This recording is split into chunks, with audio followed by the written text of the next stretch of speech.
Quand j'ai vu le texte de l'Évangile qui était proposé à la lecture de ce dimanche matin, puisqu'il y a une liste de lectures qui nous est proposée, ma première idée, c'était de me dire que je n'allais pas prendre ce texte pour la prédication. C'est un culte de baptême, un culte festif, un culte joyeux. Je me suis dit, ce texte-là, ça va casser l'ambiance. Alors je suis allé voir les autres textes. Il y a un texte dans l'Ancien Testament, un texte dans le Nouveau Testament. Ça ne m'inspirait pas beaucoup plus. J'ai creusé, j'ai réfléchi, j'ai hésité. Et devinez ce que j'ai fait finalement. Je suis revenu au texte de l'Évangile. Alors avant de le lire, quelques mots quand même de contexte. Juste avant le texte que nous allons lire dans l'Évangile de Matthieu, Jésus avertit ses disciples que justement leur vie de disciples ne sera pas forcément une vie de tout repos, qu'ils vont faire face à de l'adversité et même des persécutions. Jésus dit, je vous envoie comme des moutons au milieu des loups. Ce n'est pas la plus confortable des positions. Jésus dit, le serviteur n'est pas plus grand que son maître, il a été rejeté, combattu, condamné injustement, crucifié. Ses disciples ne devront pas forcément s'attendre à avoir une vie facile. Et Jésus poursuit avec le texte qu'on va lire ce matin. Oui, je vous dis, ça va casser l'ambiance, mais quand même, rassurez-vous. Ces paroles qui, à plusieurs égards, peuvent être peut-être un peu dérangeantes ou difficiles à entendre au premier abord, mais qui nous rappellent, et ça c'est pas inintéressant de le dire, que les évangiles, c'est pas simplement un recueil de discours lénifiants, et la Bible, c'est pas simplement un livre consensuel et inoffensif. Loin de là. Alors bien sûr, et heureusement que dans la Bible, et il y en aura même dans le texte qu'on va lire, il y a des paroles apaisantes, pleines d'espérance et de promesses.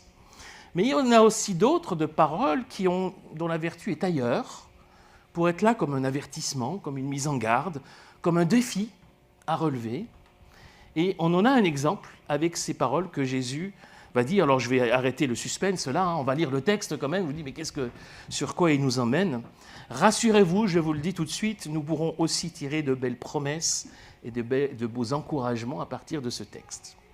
Matthieu 10, les versets 26 à 33. Jésus dit, « Ne craignez donc pas ces gens-là, tout ce qui est caché sera découvert et ce qui est secret sera connu. Ce que je vous dis dans l'obscurité, répétez-le à la lumière du jour, ce que l'on chuchote à votre oreille, criez-le du haut des toits. Ne craignez pas ceux qui tuent le corps, mais qui ne peuvent pas tuer l'âme. Craignez plutôt celui qui peut faire périr à la fois le corps et l'âme dans l'enfer. Ne vantons pas 2 moineaux pour un sou, cependant, aucun d'eux ne tombe à terre sans votre Père. Quant à vous, même les cheveux de votre tête sont tous comptés. N'ayez donc pas peur, vous valez plus que beaucoup de moineaux. Celui qui se déclare publiquement pour moi, je me déclarerai aussi pour lui devant mon Père qui est dans les cieux. Mais si quelqu'un affirme publiquement ne pas me connaître, j'affirmerai moi aussi devant mon Père qui est dans les cieux, ne pas le connaître. Je vous avais averti. Commençons donc par les questions qui fâchent. Essayons de décrypter ces paroles de Jésus qui sont un peu surprenantes ou pas forcément faciles à entendre au premier abord. Mais voilà, elles sont là, elles sont dans l'Évangile, et elles ont sans doute quelque chose à nous dire. Et en premier lieu, qui doit-on craindre ? De qui doit-on avoir peur ? Et qu'est-ce que ça veut dire ? Jésus dit, ne craignez pas ceux qui tuent le corps, mais qui ne peuvent pas tuer l'âme. Ces gens-là, ce sont qui ? Ce sont les persécuteurs dont il parlait avant, quels qu'ils soient. Et Jésus leur dit, mais ne les craignez pas. Ceci dit, il laisse quand même entendre que ces gens-là pourront aller jusqu'à tuer leur corps. Ce qui est pas mal déjà. Et d'ailleurs, ça s'est vérifié, ça se vérifie encore. Les apôtres eux-mêmes vont subir des persécutions et cela va leur coûter leur vie. Et jusqu'à aujourd'hui, il y a des croyants, il y a des chrétiens qui sont poursuivis, persécutés, emprisonnés, voire même parfois tués à cause de leur foi. Donc, ce que Jésus a dit là, c'est vérifié. Mais Jésus dit, même s'ils peuvent vous atteindre et vous atteindre de façon douloureuse, il peut tuer le corps, ne les craignez pas, parce que la seule véritable crainte, peur que vous deviez avoir est celle de celui qui peut faire périr à la fois le corps et l'âme dans l'enfer. Le mot traduit ici dans la Nouvelle Français courant par enfer, c'est la transcription de ce qu'on a dans les versions plus anciennes, on transcrivait le terme de la géhenne, qui transcrit lui-même le terme hébreu Gehinnom, qui est une vallée qui est étroite, qui se trouvait à proximité de Jérusalem, qui avait été par le passé le théâtre notamment de sacrifices d'enfants, et qui était devenue, au temps de Jésus, une sorte de décharge à ciel ouvert, un lieu qui symbolisait le jugement, la malédiction. Ce n'est pas un lieu dans lequel on a envie d'aller, cette vallée. Alors celui qui peut faire périr à la fois le corps et l'âme, qui est-ce? Sinon Dieu, Dieu seul. Même si ce n'est pas vraiment comme ça qu'on aime le décrire. On préfère d'abord parler du Dieu d'amour et du Dieu qui fait grâce, ce qu'il est aussi, évidemment. Je ne suis pas en train de dire que Dieu n'est pas un Dieu d'amour et de grâce.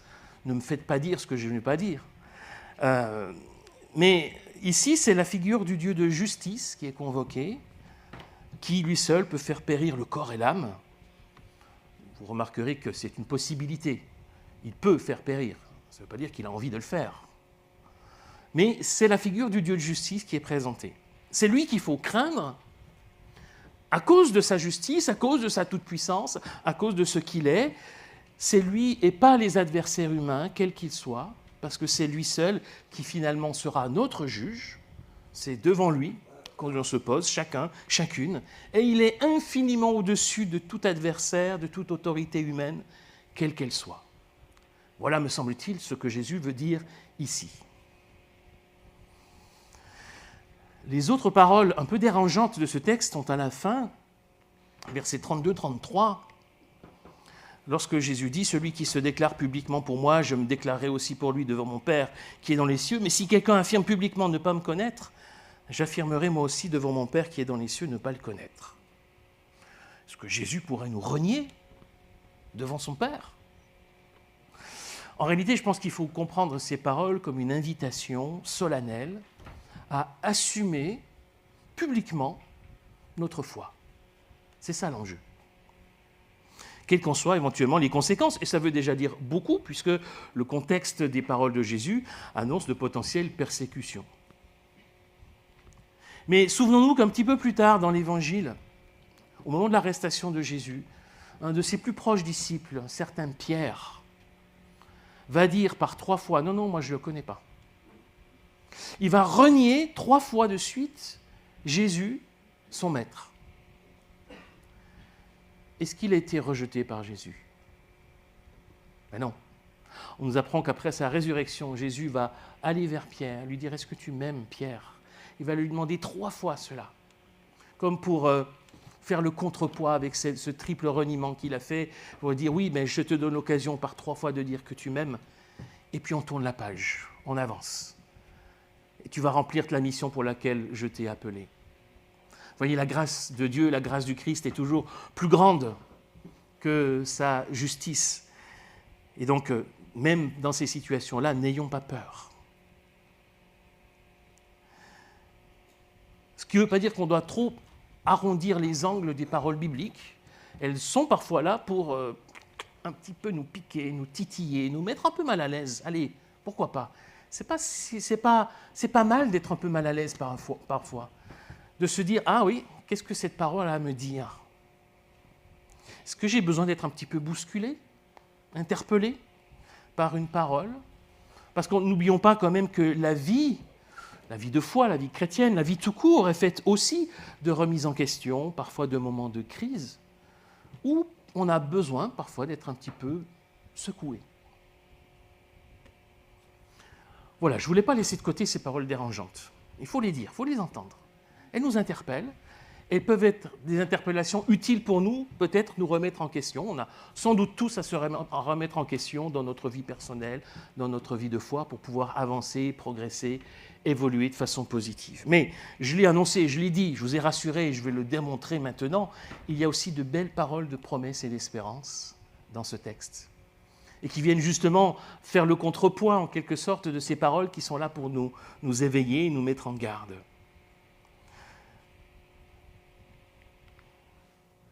Ne vend-on pas 2 moineaux pour un sou? Cependant, aucun d'entre eux ne tombe à terre sans votre Père. Quant à vous, même les cheveux de votre tête sont tous comptés. N'ayez donc pas peur. Vous valez plus que beaucoup de moineaux. Vous voyez, là, on est sur un ton tout à fait différent dans ces paroles de Jésus. N'ayez pas peur, ça fait du bien à entendre. N'ayez pas peur. C'est d'ailleurs le même verbe grec, le grec qui est la langue du Nouveau Testament, qui est utilisé à propos de ceux qu'il ne faut pas craindre. Ceux qui ont le pouvoir de tuer le corps, mais pas l'âme, il ne faut pas les craindre. Dieu, il faut le craindre. Lui, c'est lui qui peut faire tuer l'âme et le corps, mais finalement, de manière ultime, Jésus nous dit, mais n'ayez pas peur. C'est le même verbe qui est utilisé. Et pourquoi ne pas avoir peur? Eh bien, parce que nous avons, aussi petits que nous soyons, aussi indignes que nous pensions être, nous avons de la valeur aux yeux de Dieu. Et Jésus le dit ici par 2 métaphores, 2 images très fortes. D'abord celle des moineaux. Il nous dit, on vend 2 moineaux pour un sou.